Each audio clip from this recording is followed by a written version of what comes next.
See, in this video, I'll show you how to calculate daily returns and average daily returns, then annualized daily returns in Microsoft Excel. While doing this calculation, I also show you the different built-in functions of Microsoft Excel which can help you in calculating average returns and annualized returns. And furthermore, while calculating the annualized returns, we also look at two different ways of calculating annualized returns. One is calculating annualized returns using a 365 days, assuming that the calendar days, and the second is calculating using the trading days. These two ways of calculating annualized return is the most controversial, and many people prefer either going for 365 day or going for, some people go for trading days.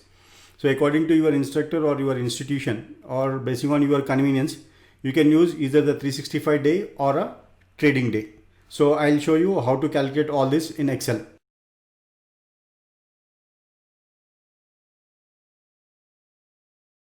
First, I'll write the formulas for calculating a daily return, average return and annualized return. So your daily return, this equals to price at t plus 1 minus price at t, that is a previous price, divided by previous price into 100.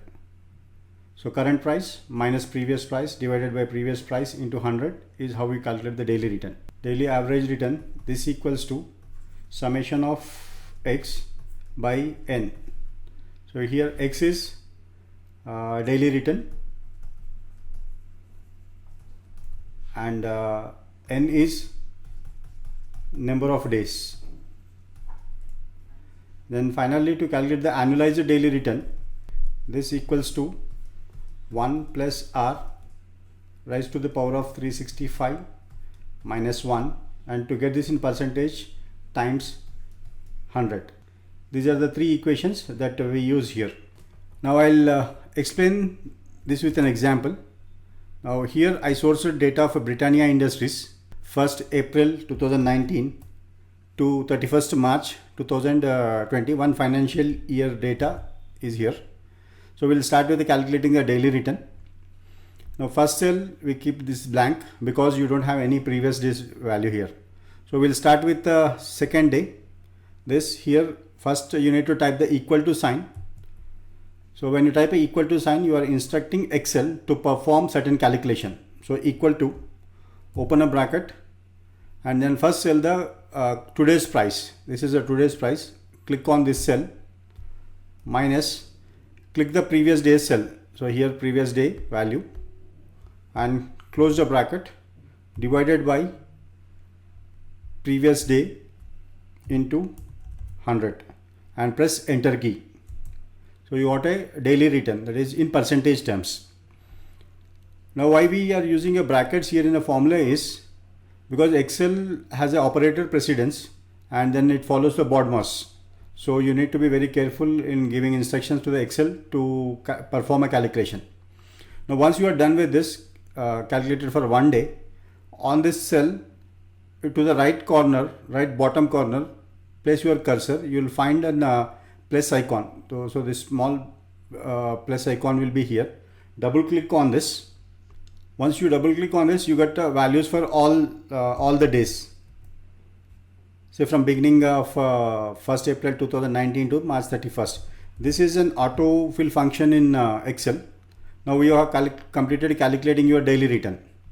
Then according to our equation, average, that is daily average return, is summation of x. So to get a summation value in Excel, we have a Excel built-in function that is equal to sum. So we use Excel built-in function equal to sum, then select this one, then select your return values. Here are your return values. Place the cursor in a first cell, click there, then hold the shift key, then click the end key in your keyboard and the down arrow, so that in one go this will select the total data. Close the bracket, press enter key. Now you have your daily returns. sum of a daily return is minus 6.38, and the number of a trading days or number of a days. So for this we use Excel function called as a count. Then this equal to count, then you select your data from beginning from first written value to the last written value using the same, holding the shift key, then pressing the end key, then a down arrow, then close the button, close the bracket, click enter. Your number of trading days are there. Now to calculate the average, here we are saying that average is sigma x by n. So this equals to your summation of x divided by n, that is number of observations. So this comes to 0.03, that is minus 0.03 is your average daily return. In addition to that, to get it more easily, you can directly use the Excel built-in function average. So I will show you that one, equal to average, select your data. So first cell, shift, end button and down arrow, all the data got selected, then press enter key. Now you get the same value, minus 0.036. So it is better always to use the Excel built-in function to do the calculations at a speeder pace. Then coming to your annualized return, here in an annualized return, the formula is 1 plus r raised to the power of 365 minus 1 into 100. See here the r should be in a decimal values, whereas r what we calculated here is in a percentage values. So you convert this percentage values into a decimal values. That is, this equals to this value divided by 100. Now you got this in a decimal values.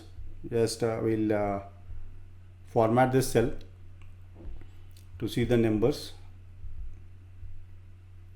Okay, so here is a decimal values. Now once you got the decimal values, then substitute this in your annualized return formula.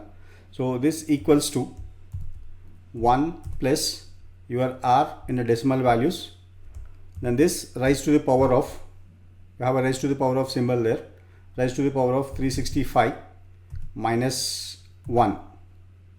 Alright, so this is 0.09, and to get it in a percentage, this equals to annualized daily return times 100. So on this stock, that is a Britannia Industries stock, during the financial year April 1st 2019 to March 31st 2020, there is a negative return of minus 9%. In some books or some others also prefer to calculate this the annualized return by using a trading days.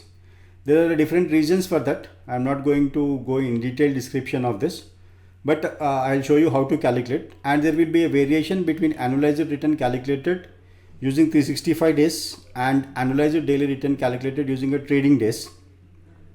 But as general practice is to calculate annualized return by using a 365 days. There are a few authors who work on annualized return using a trading days. We'll see that one also, but I prefer going for annual days of a 365 days. So here to calculate annual days using trading days, this equals to 1 plus your return in a decimal values, then this raised to the power of number of trading days. You have a trading days here, 246 trading days, this minus 1, and press the enter key. You got a value here. Now convert this into percentage. Now to get the annualized daily return of trading days in percentage, press equal to, select your date times 100 and enter key. So you have a minus 6.18%. Now these two will give a two different values, but general practice is that we use the 365 days. Thank you for watching the video.